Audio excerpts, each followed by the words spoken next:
Hi sir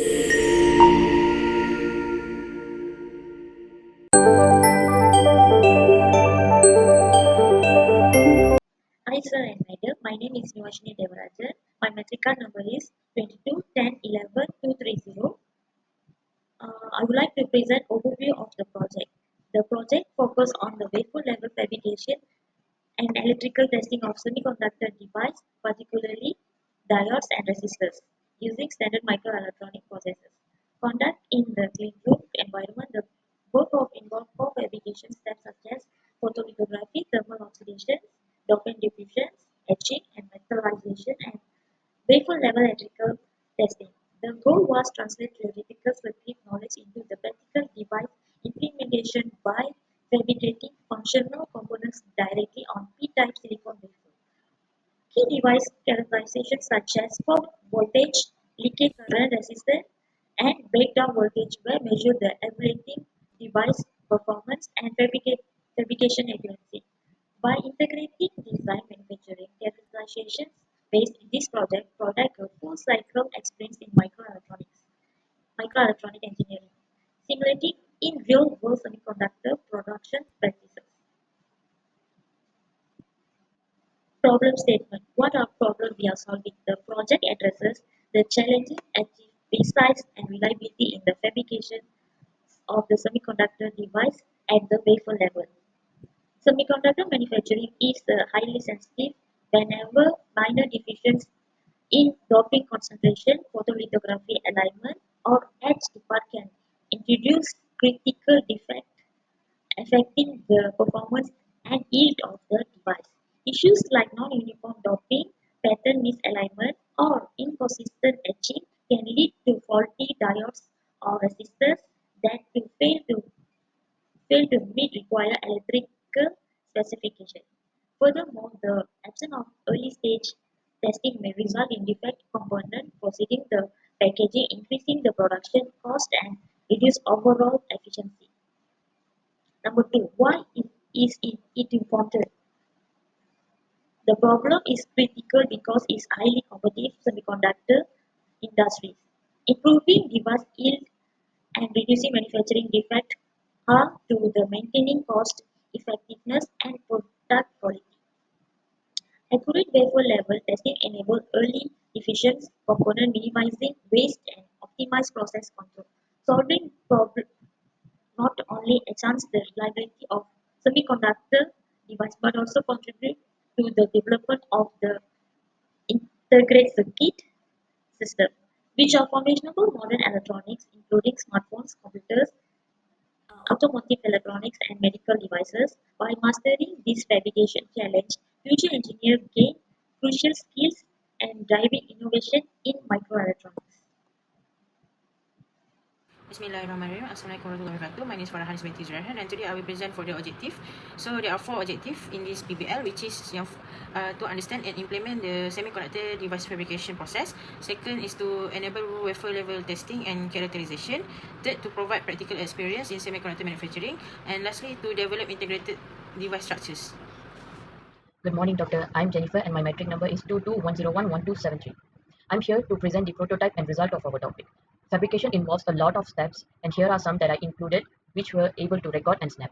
We started off with wafer cleaning and field oxidation, which recorded the thickness, and we continue with photolithography and mask 1 involved photolysis spin coating. Soft bake and also develop hard bake to form the pattern. Continue with wet etching using BOE, dopant diffusion, and again growth oxide which measure thickness. Then mask 2 with the same steps and metallization to evaporate the aluminium.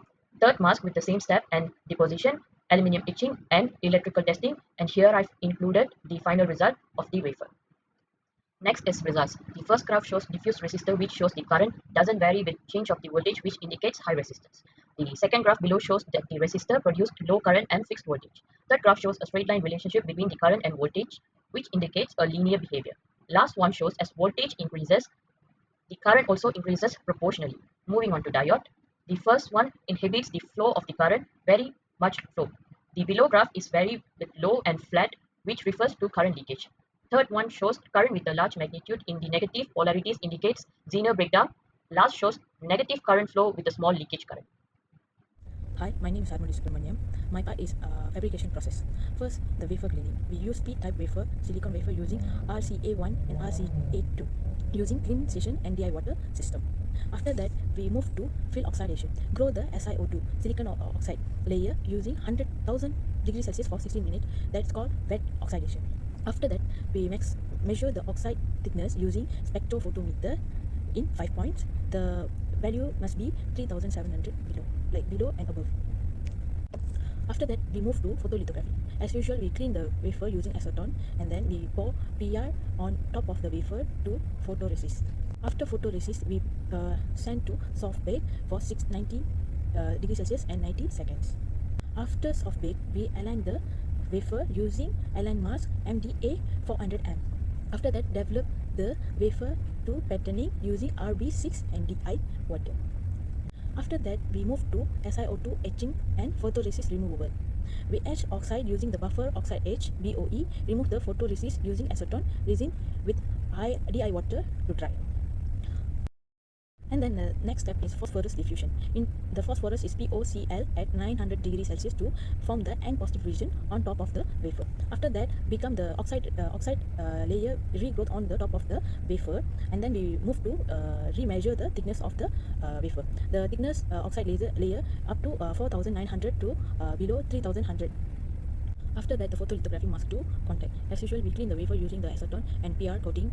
After that, we expose on the mask aligner and develop, and then etching using the BOE, and then again clean the wafer using acetone. After that, we move to the aluminum deposition. Aluminum deposition, we use the and then the aluminum deposition. We use 99.9% pure aluminum to 5,000 across the surface. Use the PVD, physical vapor deposition system. And then move to the photolithography, mask 3 metal patterning. From that, apply the acetone to clean the wafer, PR to coating, mask aligner, and pattern metal interconnect using the third PR. Etching the aluminum using the phosphorus acid solution, 16:1:1:2 ratio. After that, final cleaning. Remove the residual PR using the acetone and DI resin. After that, microscope inspection. Using inspect the wafer under the 100 magnify to ensure the quality and alignment using the high power microscope. Last, we use electrical testing using spectroparameter analysis SPA to find them to measure the IV characteristic diode and resistor. Hi, good day to my lecturers and my fellow friends. My name is Shurin Kannan. Today I would like to talk about the wafer level fabrication of semiconductor device design to testing. My topic will be challenges and solutions. There will be 5 types of challenges and 5 types of solutions, which is the first one is photolithography misalignment. The challenges we face about the precise alignment of mask during photolithography is critical.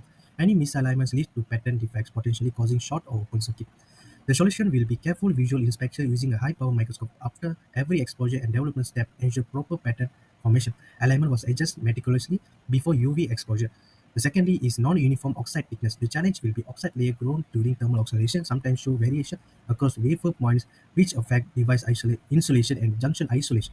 The solution will be thickness at multiple points was measured using a spectrometer to monitor uniformity. Reoxidation was there where necessary to compensate. The third challenge will be incomplete wet etching. The initial buff oxide etching step did not fully remove the oxide layer as confirmed by the surface not becoming hydrophobic. The solution will be the wafer was attached for an additional minute achieving complete oxide removal. Visual confirmation was used to ensure the surface becoming hydrophobic. The fourth will be reverse leakage and diode breakdown, which is in some diodes reverse current was higher than expected, potentially indicating avalanche or Zener breakdown due to overdoping or fabrication defect. The solution will be device was characterized and grouped based on IV behavior. Recognizing this breakdown help in understanding doping effect and improving diffusion control.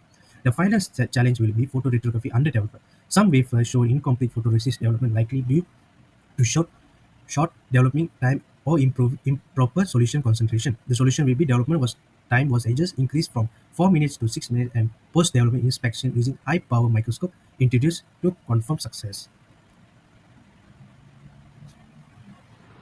So in conclusion, this project provided valuable hands-on experience in wafer level fabrication and testing, specifically focusing on diodes and resistors. We successfully applied essential microfabrication techniques such as photolithography, diffusion, deposition, etching, cleaning. So these skills critical to modern semiconductor manufacturing. Through wafer level testing, we were able to perform detailed device characterization and detect defects at an early stage, which is crucial for improving yield and reliability. Throughout the process, we also overcame practical challenges including maintaining process control, ensuring cleanness, and calibrating equipment, all of which are vital in a clean room environment.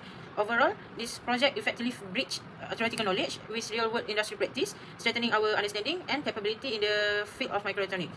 So for the future work, as we look ahead, there are several key areas we aim to focus on further improvement.